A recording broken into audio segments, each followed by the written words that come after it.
Hello students, I hope you all are fine at home. Student, as you know, we are working from home. That is why we are providing you online classes on behalf of St. Angel's Public School, Bagpat. Student, today here we go with English main course book of class 8. The title of today is chapter 6.3. The title of this chapter is The Hero. Student, this is a very beautiful poem which was written by a great Indian writer, Rabindranath Tagore. Student, this is an imaginary poem. ये एक पूरी तरीके से काल्पनिक poem है which shows the imagination of a child, जो एक छोटे बच्चे की कल्पनाओं को दर्शाती है. एक ऐसा छोटा बच्चा जो बहादुरी के किस्से सुनकर अपने आप को भी इमेजिन करता है कि काश वो भी एक हीरो हो. तो ये जो पोएम है, this is a prose poetry. ये एक प्रोज फॉर्म में लिखी हुई पोइट्री है. इसके अंदर क्या होता है कि एक बच्चा इमेजिन कर रहा है. वो अपनी माँ से भी इमेजिन करने के लिए कहता है कि माँ चलो इमेजिन करते हैं कि हम दोनों जो हैं वो एक ट्रैवलिंग पर हैं, वो हम दोनों जो हैं एक यात्रा पर हैं. इस पोएम के अंदर जो रविन्द्रनाथ टैगोर हैं, उन्होंने बहुत ही खूबसूरत तरीके से बच्चे की कल्पनाओं को दर्शाया है कि कैसे कोई भी बच्चा कहाँ क्या क्या सोचता है, उसको बहुत ही ब्यूटीफुली रिप्रेजेंट किया गया है इस पोएम के अंदर. तो वो बच्चा अपनी माँ से इमेजिन करने के लिए कहता है कि माँ चलो इमेजिन करते हैं कि हम कहीं ट्रैवलिंग कर रहे हैं और हम गुज़र रहे हैं एक बहुत ही अजीब और ख़तरनाक इलाके से, एक बहुत ही अजीब और ख़तरनाक देश से हम गुज़र रहे हैं. और तुम जो हो वो पालकी में बैठी हुई हो, तुम पालकी में बैठी हुई हैं और मैं ट्रॉटिंग कर रहा हूँ, मैं एक लाल घोड़े पर आगे आगे तुम्हारे चल रहा हूँ. और जो शाम है वो होने वाली है, शाम होने वाली है, मैं लाल घोड़े पर तुम्हारे आगे आगे चल रहा हूँ, शाम होने को है.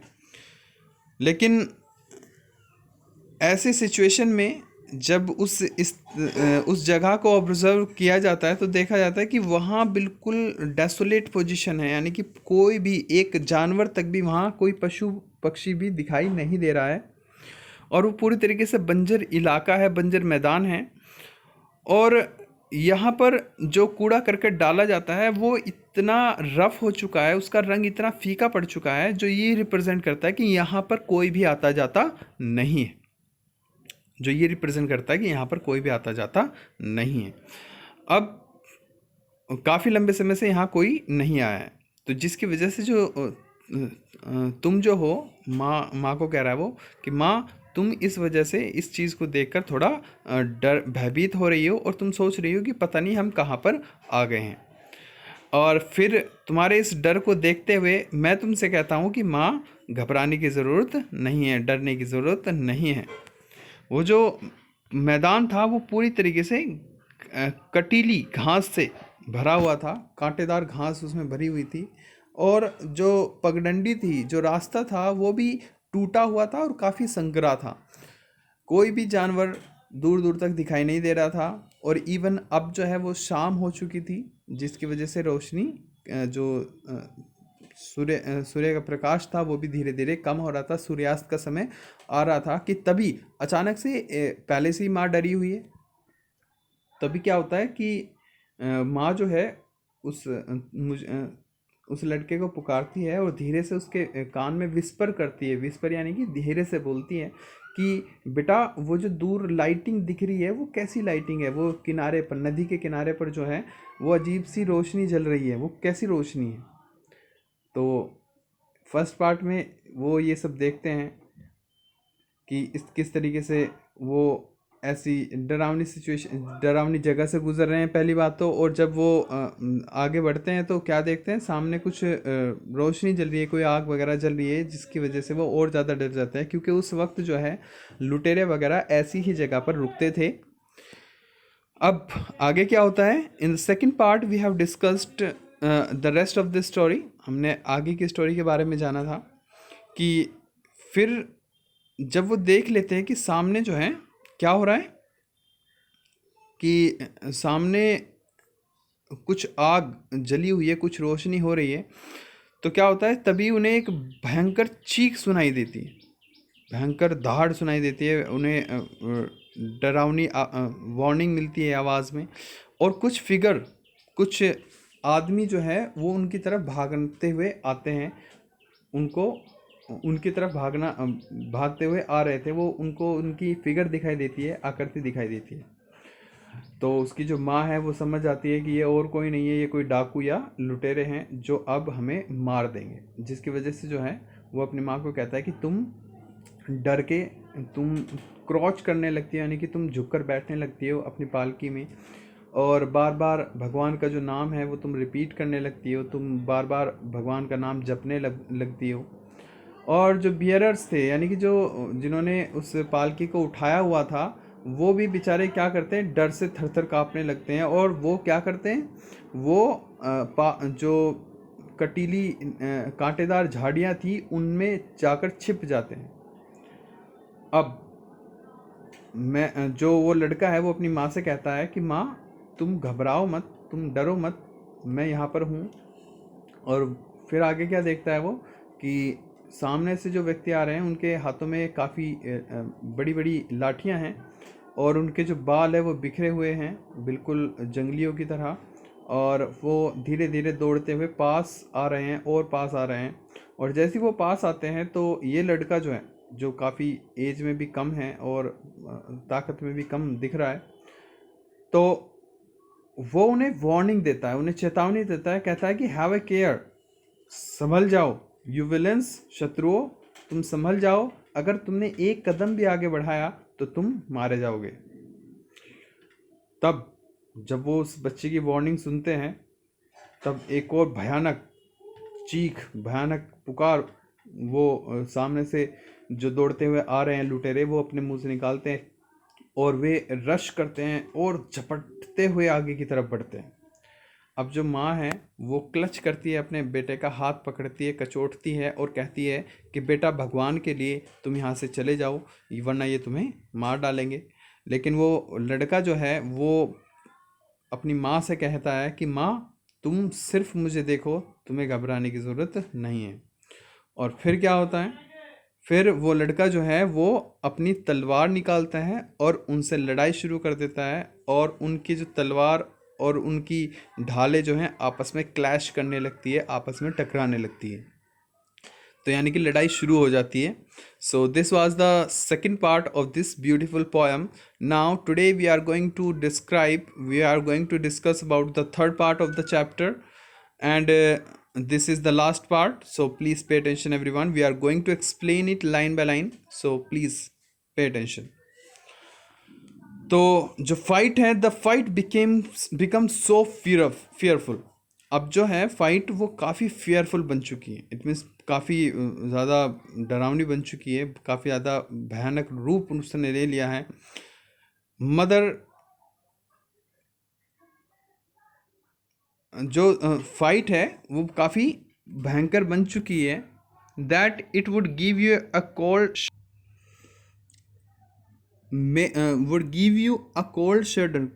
Give you a cold शडर means डर से कपकपाना, यानी कि तुम्हें जो वो फाइट के बारे में बता रहा है कि फाइट जो है वो इतनी टेरिबल हो चुकी है, इतनी भयंकर हो चुकी है अब कि उसको देखकर तुम जो है वो थर थर काँपने लगी हो, डर से कपकपाने लगी हो। Could you see it from your पालकी, जितना भी तुम्हें दिखाई दे रहा है पालकी से, जैसी लड़ाई चल रही है, जैसे तुम पालकी से देख पा रही हो, तो पालकी में से सिर्फ इतना ही दिखाई दे रहा है कि लड़ाई बहुत भयंकर है और जिसकी वजह से तुम थर थर काँप रही हो। मैनी ऑफ दैम फ्लाई, उनमें से बहुत सारे जो हैं वो क्या हो चुके हैं, फ्लाई, भाग चुके हैं। And great number are cut to pieces, और उनमें से काफ़ी लोग जो हैं, यानी कि जो लुटेरे हैं वो काफ़ी उनमें से काफ़ी लोग कट टू पीस, उनके टुकड़े हो चुके हैं। यानी कि जो लड़का है वो बहुत बहादुरी से लड़ा है, और लड़ने के बाद उसने कई लोगों को मार डाला है, और उनमें से काफ़ी लुटेरे जो है वो भाग भी चुके हैं वहाँ से। I know you are thinking, और मुझे पता है कि तुम यही सोच रही थी, सिटिंग, बैठे हुए, ऑल बाय योर सेल्फ, अपने आप में, that your boy must be dead by this time, कि अब तक शायद तुम्हारा जो लड़का है, तुम्हारा जो बेटा है, वो शायद अब तक मर चुका होगा। But I come to you, लेकिन मैं तुम्हारे पास आता हूँ, ऑल स्टेन्ड, पूरा सना हुआ। ऑल स्टेन्ड, स्टेन्ड मीन्स होता है धब्बे लगे हुए। मेरे पूरे शरीर पर धब्बे लगे हुए थे, विद ब्लड, खून के, रक्त के धब्बे, यानी कि खून में सना हुआ मैं तुम्हारे पास आता हूँ। एंड से, और तुमसे कहता हूँ, मदर, माँ, the fight is over now, लड़ाई अब ख़त्म हो चुकी है। यानी कि उसकी जो वो अपनी माँ के बारे में माँ को कह रहा है, इमेजिन, देखो ये इमेजिनेशन ही है, ये कल्पना ही है। वो अपनी माँ से कह रहा है कि माँ, लड़ाई इतनी भयंकर हो चुकी है कि तुम डर से थर थर काँप रही हो, अपनी पालकी में से बैठकर तुम देख रही हो। और क्या हो रहा है कि जो लुटेरे थे उनमें से मैंने कईयों को मार गिराया है और कई भाग चुके हैं। और जहाँ तक मुझे लगता है, तुम यही सोच रही होगी कि शायद तुम्हारा बेटा तो अब तक इस लड़ाई में मारा जा चुका होगा, लेकिन ऐसा नहीं हुआ। मैं तुम्हारे पास आता हूँ खून से सना हुआ, और मैं तुमसे कहता हूँ, माँ, लड़ाई जो है वो ख़त्म हो चुकी है। यू कम आउट एंड किस मी, तुम पालकी से बाहर आती हो और मुझे किस करती हो, pressing me to your heart, और मुझे गले लगाती हो। तुम अपने दिल के पास, तुम अपने हृदय के पास मुझे दबाती हो, मुझे गले लगाती हो। And you say to yourself, और तुम खुद से ये कहती हो, I don't know what I should do if I hadn't my boy to escort me, कि मुझे नहीं पता कि मैं क्या करती अगर मेरा बेटा मेरे साथ नहीं होता, अगर मेरे साथ नहीं आया होता। ए thousand useless things happen day after day, रोज़ाना जो है बहुत सारी यूजलेस, बेकार की चीज़ें होती हैं। And why couldn't such a thing come true by chance, लेकिन ऐसी चीज़ें क्यों नहीं होती बाई चांस, इत्तेफाक से ऐसी चीज़ें क्यों सच नहीं होती। यानी कि लड़का जो है वो इन दो लाइनों में क्लियर कर रहा है कि ये सब चीज़ें पूरी तरीके से इमेजिनेबल थी, पूरी तरीके से काल्पनिक थी। वो कहता है कि बहुत सारे जो दिन हैं, इन दिनों में क्या होता है, बहुत सारी बेकार की चीज़ें होती हैं, लेकिन कभी भी ऐसी चीज़ें नहीं होती। ऐसी चीज़ें काश हो जाए, it would be like a story in a book, ये बिल्कुल ऐसा होगा जैसे एक स्टोरी, मतलब बुक के अंदर कोई कहानी होती है। माई ब्रदर वुड से, और मेरा भाई ये कहता, अगर उसे ये पता चलता ये मेरे बारे में कि मैंने ऐसा ऐसा किया है, तो शायद वो ये कहता, इज़ इट पॉसिबल, क्या ये वास्तव में संभव है, क्या ये पॉसिबल बात है कि इस मेरे भाई ने ऐसा कर दिया। आई ऑलवेज थॉट, मुझे तो हमेशा यही लगता था, मैं हमेशा यही सोचता था, that he was so delicate, कि वो तो बहुत नाजुक है। किसके बारे में बात, कौन कह रहा है, वो बच्चा कह रहा है अपने भाई के बारे में, कि मेरा भाई भी ये बात सुनकर बहुत ज़्यादा क्या होता, आश्चर्यचकित होता। वो कहता कि ये पॉसिबल है, क्या ये संभव है। और वो ये, क्योंकि वो यही सोचता था कि मैं बहुत ज़्यादा डेलिकेट हूँ, मैं बहुत ज़्यादा नाजुक हूँ। Our village people would all say in amazement, और मेरे गांव के जितने भी लोग हैं वो सभी भी हैरानी से ये कहते, was it not lucky that the boy was with his mother, कि ये बड़े लक की बात थी, ये बड़ी खुद खुद खुशकिस्मती थी कि जो लड़का था वो अपनी माँ के साथ था, वरना माँ को कुछ भी हो सकता था। इट मीन्स वो चाहता था कि ऐसी बहादुरी भरे किस्से उसके बारे में पूरे गांव में कहे जाएं, उसके भाई द्वारा कहे जाएं।